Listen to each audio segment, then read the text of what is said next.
Don't forget to hit the like, subscribe, share this out. I have to get ready anyway. And I thought I would show you how to cover up imperfections. We kind of do this all the time anyway, but as you can see, I'm breaking out. Right?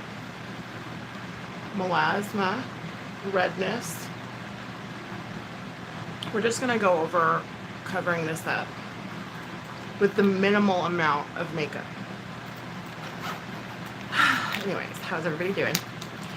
I typically like to use, you guys know if you've been watching my channel, I'm a big Tarte Shape Tape fan, and a Juvia's Place fan. I can never find my exact color no matter what I do, so I mix the two together to get a good color. I'm really liking the gripping primers these days because I'm very sweaty, especially during summer. And for those of you that try to conceal things like melasma or acne, you know that makeup can just come off and you have to keep reapplying it, right? So the gripping primer keeps your makeup on.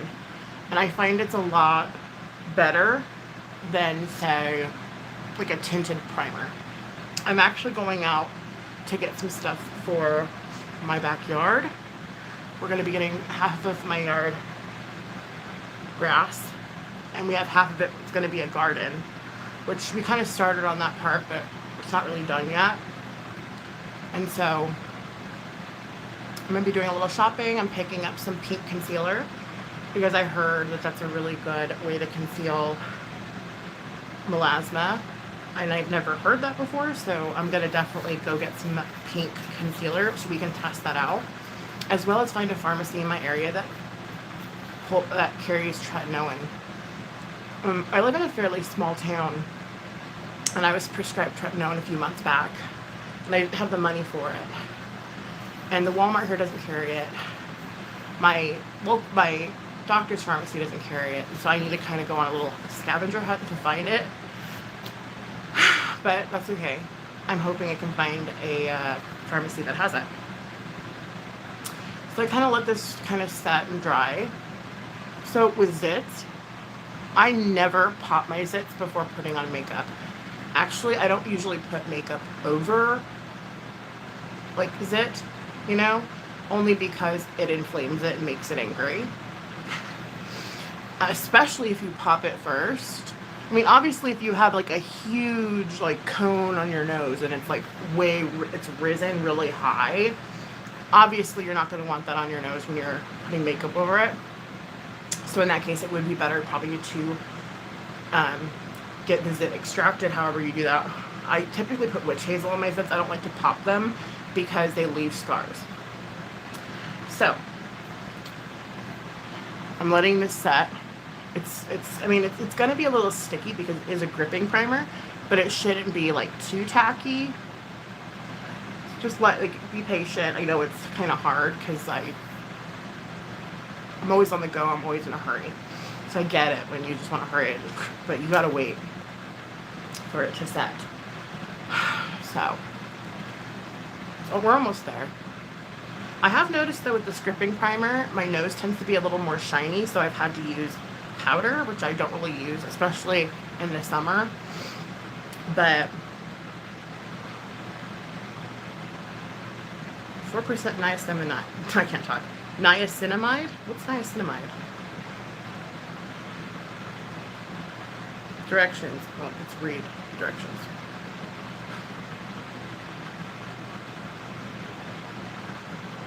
You're only supposed to wait 30 seconds. I wait longer. But yeah. Okay. I tend to start with the darker concealer first. And then I put my lighter concealer over it. I've noticed with covering up discoloration, such as melasma, it's better to have a little bit of an orange hue to your concealer. And I know that kind of sucks because blending out orange and making it match the rest of your body is really hard. And I get that, but it's like, it is what it is, right? And then I just put it all on the areas that need it. Right here, as you can see. I'm just placing it in all the affected areas, okay? So just bear with me. This might take a while. There we are. And I've noticed putting your concealer, like I've been watching a lot of beauty gurus put their concealer in these two areas in your eyes, and it really does make a huge difference. I keep forgetting to do this because I always let it go like that. But especially if you're aging and you have like just permanent bags like I do, it's best to use this technique. Okay, now I will add some of the Tarte Shape Tape over it to lighten it up a bit.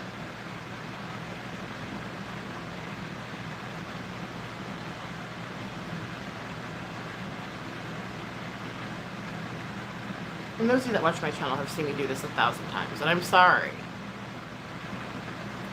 And then for the reddish areas, I'll just go like that.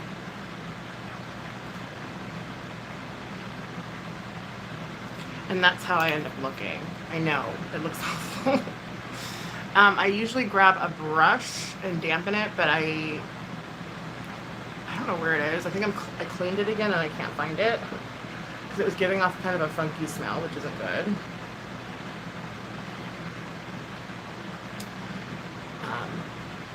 So I don't know if I should just throw it away.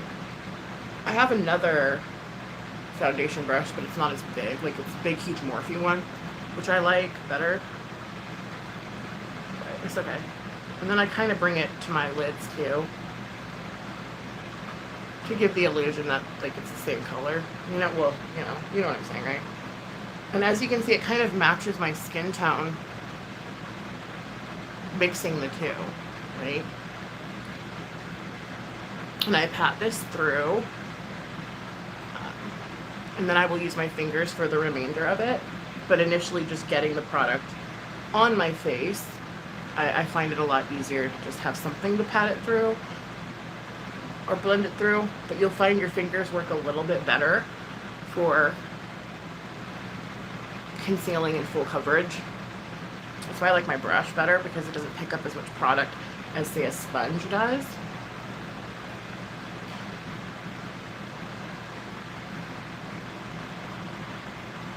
So already you can probably see the huge difference, right?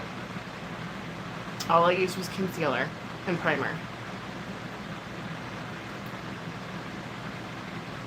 That's all you need. And then I'll go in again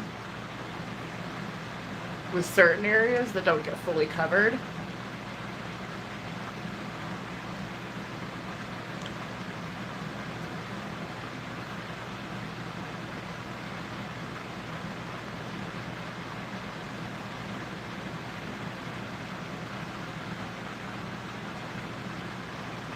Again, I don't like doing too much to this area or my neck, because they say you can tell a woman's age from their this area.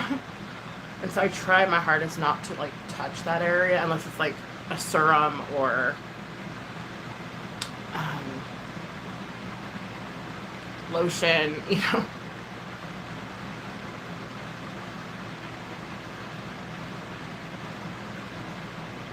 Okay.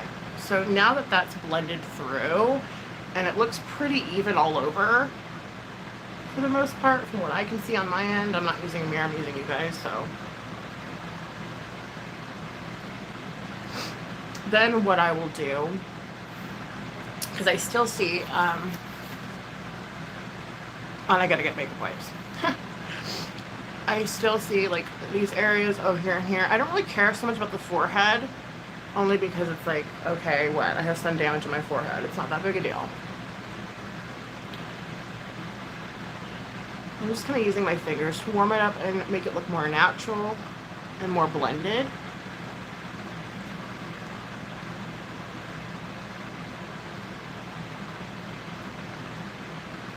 Okay, so that's done. I'm going to grab my 2 favorite concealers again. And yes, these do run a little pricey, but if you struggle with things like melasma, it's worth the money. And a little goes a long way.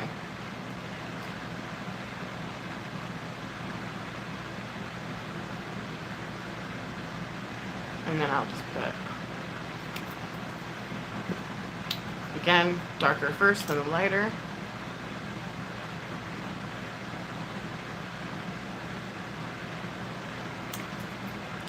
And at this point, I will just use my finger only.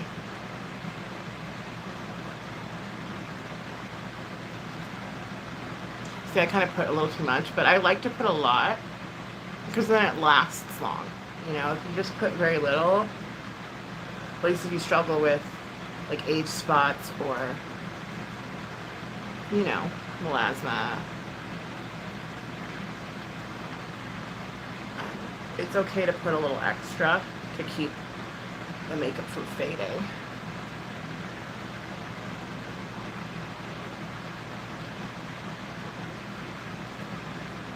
So I'm gonna go out, get some pink concealer, because we need to try that.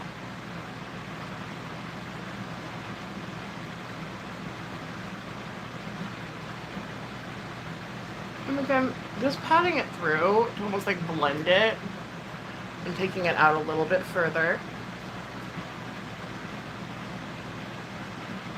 Ah, I hate when I get concealer in my lips. It's like the most annoying thing.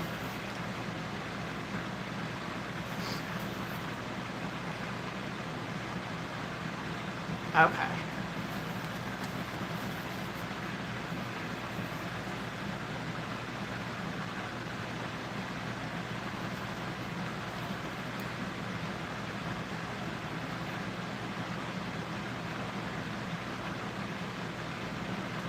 Okay. Now, I'll take a loose powder. Typically, I prefer L'Oreal Bare Minerals, but I don't have that right now. I do have this, though. And I'll put a little bit on one of these pads here.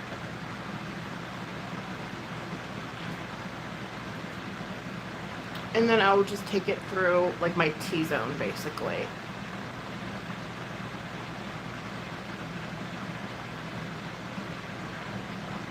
Because, like I said, with this primer, it does give me a little bit of a shine, which actually I don't really mind, to be totally honest, because then it looks like I'm naturally, just my skin's hydrated, when it's quite the opposite.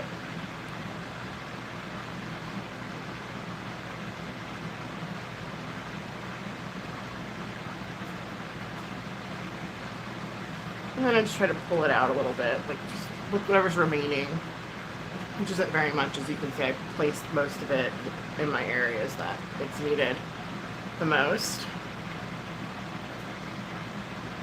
Okay. Last but not least, you're going to want to set this with a really good setting spray. I currently am using the Ciate London watermelon. Is it over here? Of course not. That would be far too easy. Where'd it go? Well, anywho, I would set this with like a really good setting spray, one that lasts really long. And then just finish it up with whatever lipstick or mascara you use. But it looks a lot better than it did, right? And again, this will probably wear off within the next hour or two, especially when it comes to concealing melasma. Anybody who suffers with that or age spots, you know that you have to keep reapplying the makeup throughout the day. And so, I mean, that's just part of it. And so that's why I'm actually going to go to the pharmacy and get some tretinoin. I don't care how expensive it is, because I do have the money for it now.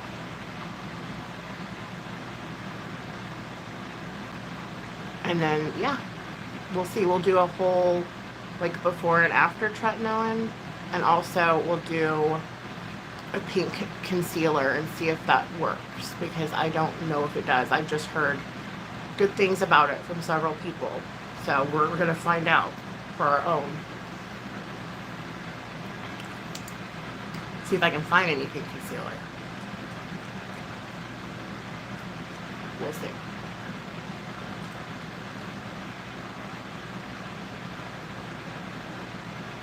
This is the true no makeup look that I was trying to do yesterday, but I kind of overdid it with the contour and the foundation and everything else. But this is the true no makeup look, because less is more, right? At least that's what they say. And then I'll just put like a lip oil on or something. I like the natural color of my lips, so I don't like to cover it up too much. I usually mostly use chapsticks or lip plumpers. And that's it. I hope you enjoyed this tutorial on how to cover up imperfections, discoloration, all that fun stuff. Maybe I'll take you along with me shopping. I don't know. I haven't decided. But I hope you enjoyed this video. With that being said, I'm going to go. Have a good one.